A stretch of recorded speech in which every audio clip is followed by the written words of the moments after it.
Picture the far future of the universe. No more stars are born, no swirling galaxies. In trillions upon trillions of years, the universe will be dark. No heat remains, only a thin spread of energy that cannot do work. That fate is called heat death. Aging is your local version of the same finality. This is not doom, it's a map of what to resist. The useful question is not how old you are in one number.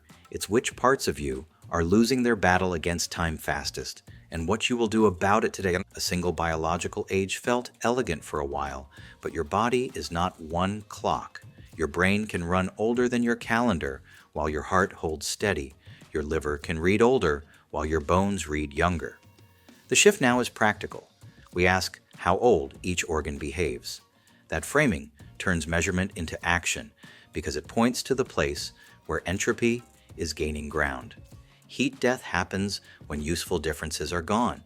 Life works by keeping differences alive. You run on temperature gaps, ion gradients, and chemical potentials.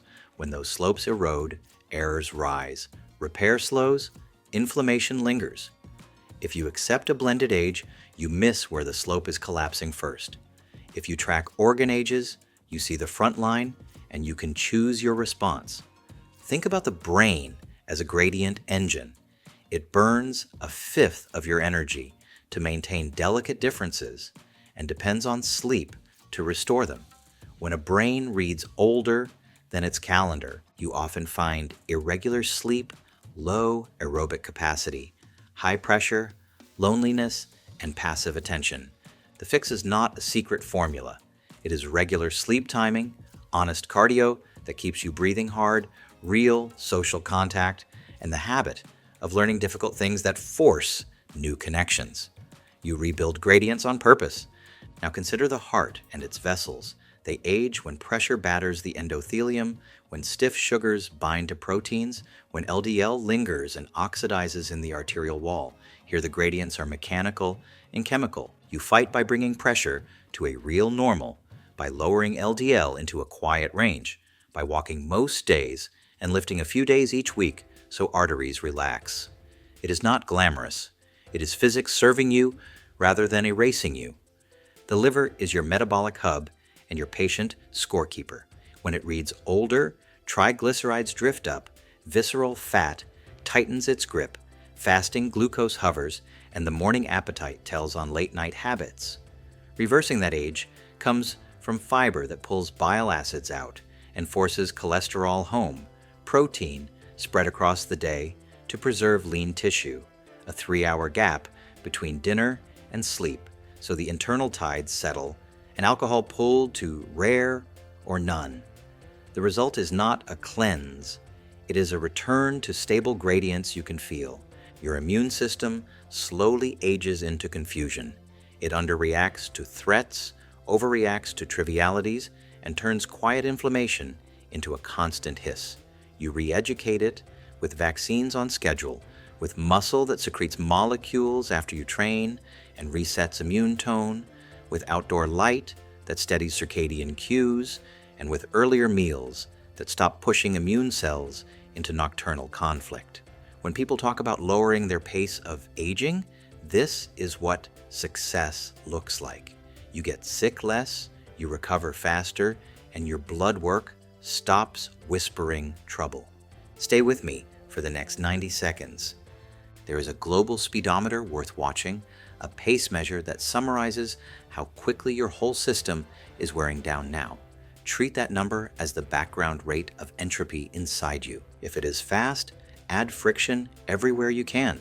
That means more minutes of honest movement across the week, cleaner sleep timing, a bias toward food that came from a plant or an animal rather than a factory, and strength training that preserves the machinery that preserves you.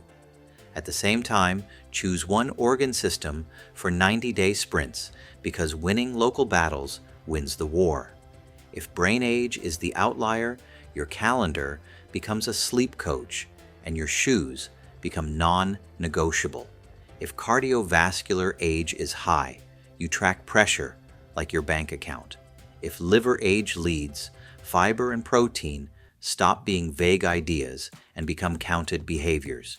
People across the United States, Canada, and the United Kingdom ask when organ age tools will be standard. Blood-based proteomic testing is spreading but not yet everywhere, and it is not inexpensive. You do not have to wait. Use what is available now. Get a real blood pressure monitor and treat the reading as data. Check lipids and bring LDL into a quiet range with diet and medication if needed. Track your waist at the navel and keep it moving down. Put sleep and light exposure on a schedule. Build and protect muscle since it is the body's most democratic anti-aging organ. Every one of those steps rebuilds gradients. Skepticism is healthy. Don't worship new numbers. Measure what you can, act on it, and look for movement. If an organ age or a pace score does not budge, that is feedback that your dose was too small or your environment keeps flattening the slope you are trying to rebuild.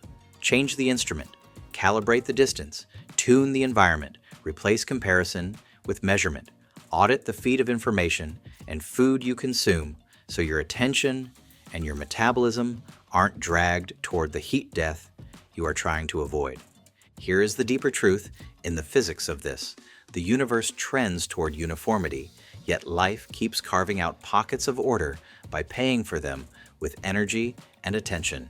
You are one of those pockets. Every minute you move with purpose, every night you protect sleep, every time you trade sugar rush for fiber and protein, every set you lift, every walk you take outside at noon, you tilt the balance away from heat death and back toward life. You cannot stop the cosmic arrow of time, but you can slow the local fraying. You make gradients on purpose, then use them to do work that matters. You are not fighting aging as an abstraction. You are choosing where to add structure, where to add slope, where to add signal. That is why organ ages matter. They tell you where to stand and where to push.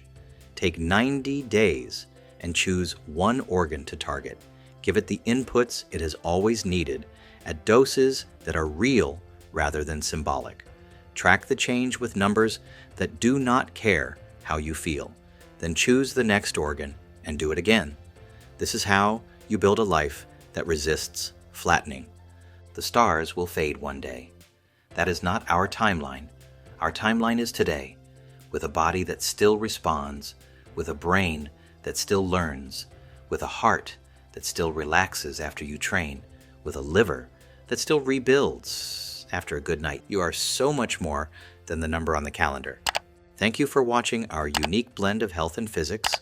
We want to show the relationships between our bodies and the larger universe. Let us know what you think in the comments, and take care.